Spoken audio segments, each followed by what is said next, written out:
séquence vidéo, ces petites séquences vidéo au cours de laquelle nous allons tout simplement voir le commentaire de texte, ou on dit encore l'explication de texte.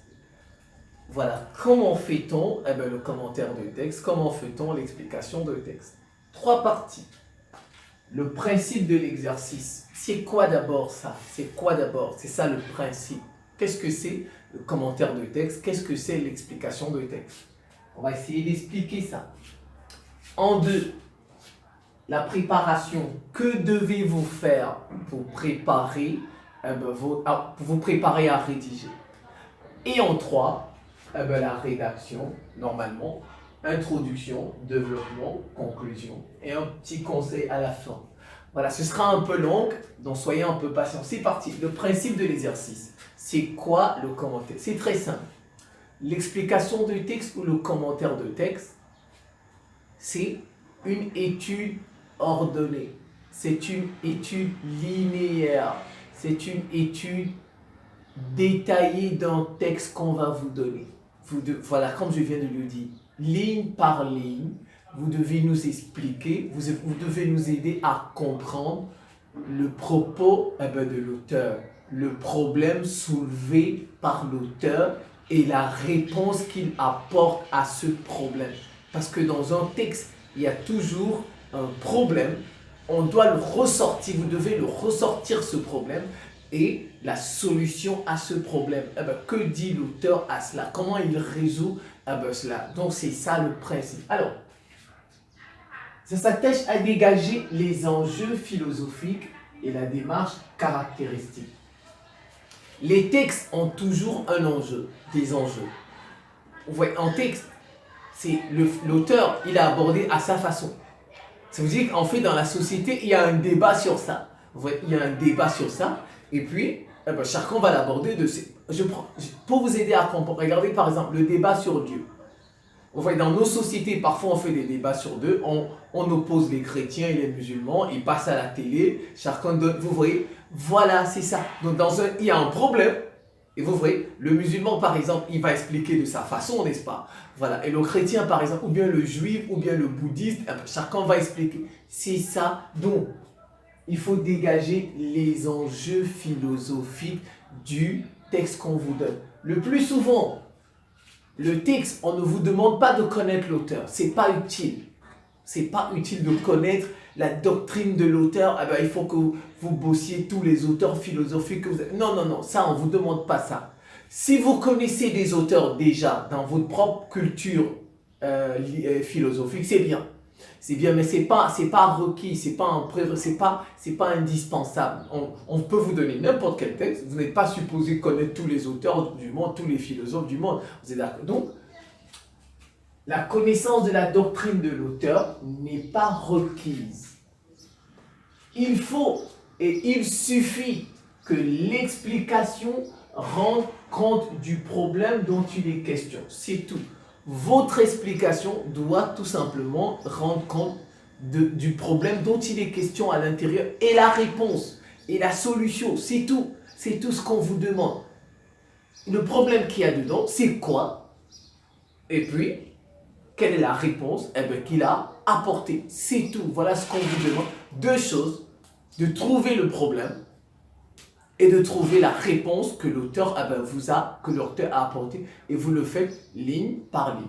Alors, donc vous devez tenir compte de la lettre du texte, c'est-à-dire chaque mot. C'est important de connaître tous les concepts qu'on va développer dedans, les notions qui renvoient au programme, ainsi de suite. Parce que dans votre programme de philosophie, il y a beaucoup de notions, conscience, inconscient, culture, ceci, cela, nature, science, ainsi. Vous voyez, c'est ça. Donc vous devez d'abord faire une étude littérale, on appelle ça une étude littérale, connaître le sens de ce que ça signifie, ainsi de suite. À la lettre, ce qu'il dit, surtout, ayez toujours en tête les enjeux, les intérêts, l'intérêt philosophique. Pourquoi il est intéressant? L'intérêt, c'est quoi? Pourquoi c'est intéressant d'étudier, de connaître ce texte? Voilà, c'est tout. C'est ça l'intérêt. Voilà. Pourquoi il est intéressant? Pourquoi ce texte qu'on nous a donné nous intéresse-t-il? En quoi est-il intéressant? C'est ça l'intérêt philosophique, c'est ça un peu les enjeux. Alors, le sens et les fonctions des notions et concepts. Il faut connaître le sens, les fonctions, tous les concepts qui seront dedans. Il faut les connaître. Voilà, c'est important. Ressortir ce qui est caché. Maintenant, parfois ce n'est pas clair, ce n'est pas explicite. Il faut essayer de ressortir aussi ce qui est caché. Alors, vous devez en être capable. Décomposer. Si c'est décomposé, eh ben, chaque partie, eh ben, je vais d'abord travailler sur cette partie, et bien ensuite je vais travailler sur cette partie. Vous voyez, c'est un long texte. Vous ne pouvez pas le lire eh ben, directement et puis faire... Non, il faut le décomposer paragraphe par paragraphe, partie par... Chaque paragraphe, vous le lisez d'abord et puis vous essayez de le comprendre, de sortir de quoi il est question dans ce paragraphe. Le deuxième paragraphe, même chose. Troisième, donc c'est ça la décomposition. Décomposer les moments de l'argumentation, trouver la structure logique et ne jamais séparer la forme du fond. Important, ne jamais séparer la forme du fond.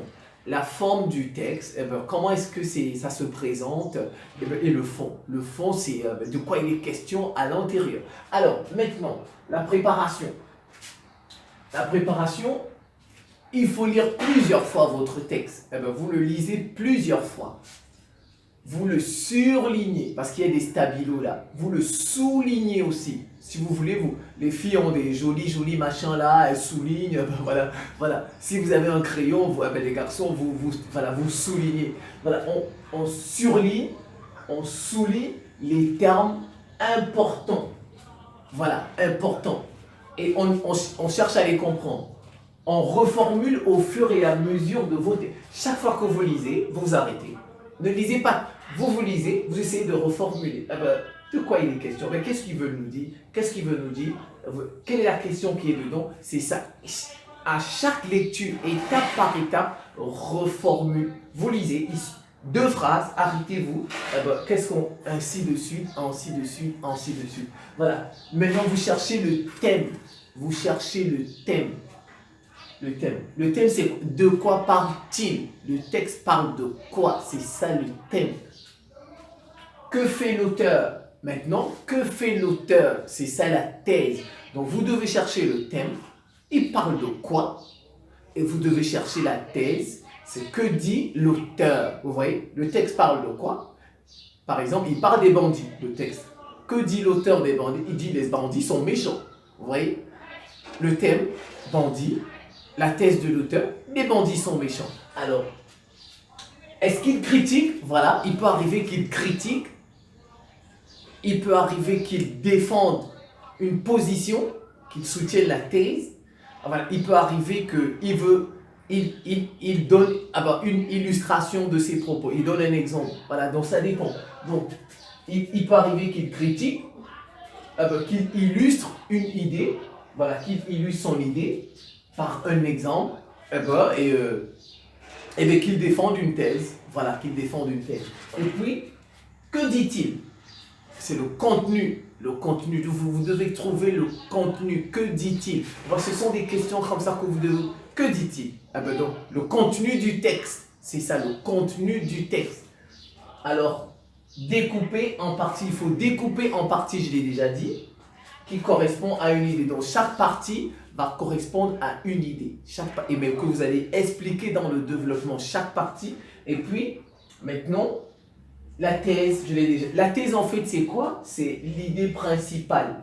L'idée principale, c'est la réponse au problème. Parce qu'il y a un problème dedans, l'auteur, il répond. Donc, c'est ça la thèse. La thèse, c'est l'idée principale défendue par l'auteur. Et tout le texte.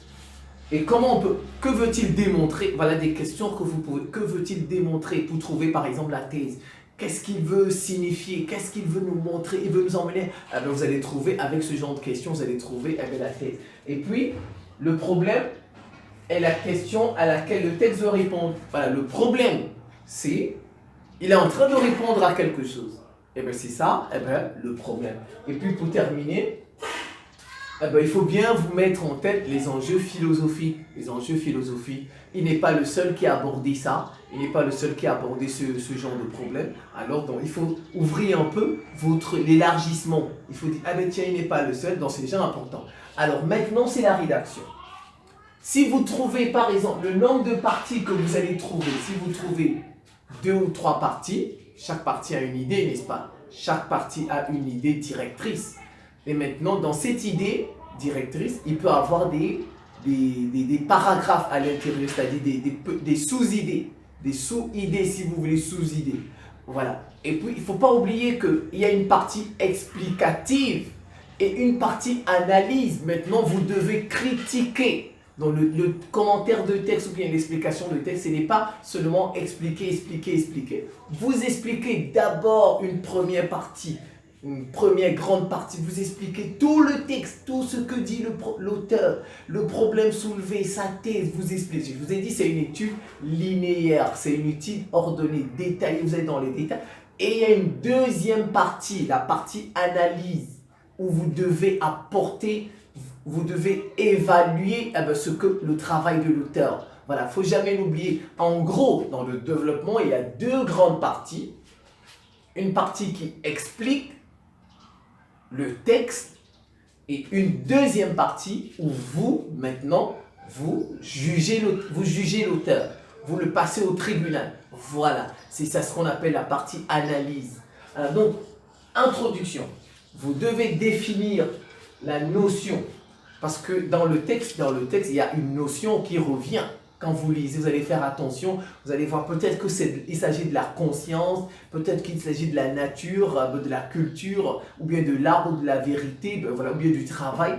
Voilà, il faut définir la notion. Voilà, il faut définir la notion. Le problème qui est posé, voilà, le problème. Il y a un problème dans le texte. Vous devez dire, je reprends, définir la notion. De quoi il est question là-dedans, vous devez définir ça, expliquer ça, c'est ce que ça voudrait dire. 2, le problème, vous devez dire le problème dans l'introduction. Quel est le problème dont il est question dans le texte?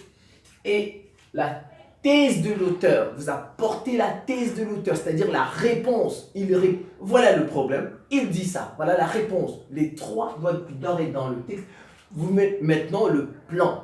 Le plan, voilà, le plan, vous allez parler de ceci, vous allez parler de cela. Et une dernière partie, le dépassement critique. Le dépassement critique. Parfois, c'est difficile cette partie. Vous devez encore. Vous voyez, c'est pourquoi je parle des enjeux.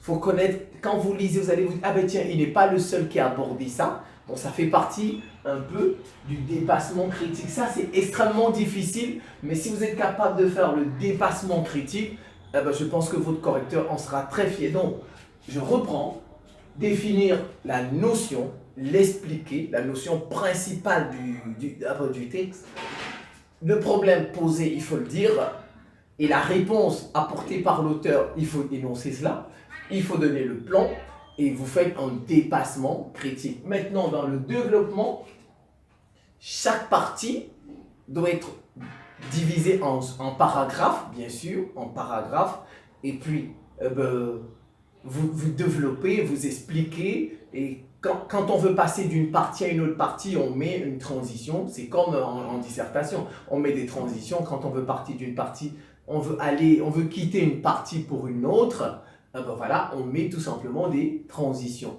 Donc une grande partie peut avoir des sous-parties, ce qui donne en fait des paragraphes. Et maintenant, vous avez, comme je vous ai dit, la partie analyse. Il y a d'abord une partie explicative, vous expliquez le texte, et la partie analyse, où vous critiquez le texte. Vous apportez, vous le jugez. Est-ce que vous êtes d'accord avec lui? Est-ce que vous ne l'êtes pas? Ainsi de suite. Voilà un peu comment on fait le développement. Et maintenant, la conclusion, on rappelle toujours la thèse de l'auteur. Premièrement, on rappelle la thèse de l'auteur. Et les arguments évoqués. Voilà, et les arguments qu'il a apportés. Je reprends la thèse de l'auteur, les arguments apportés dans le texte. Et maintenant, vous terminez par l'intérêt philosophique. En quoi il est intéressant, c'est très important cette partie. L'intérêt. En quoi ce texte est-il intéressant? En quoi nous intéresse-t-il aujourd'hui? Et peut-être pour les générations. Alors, voilà, c'est ça.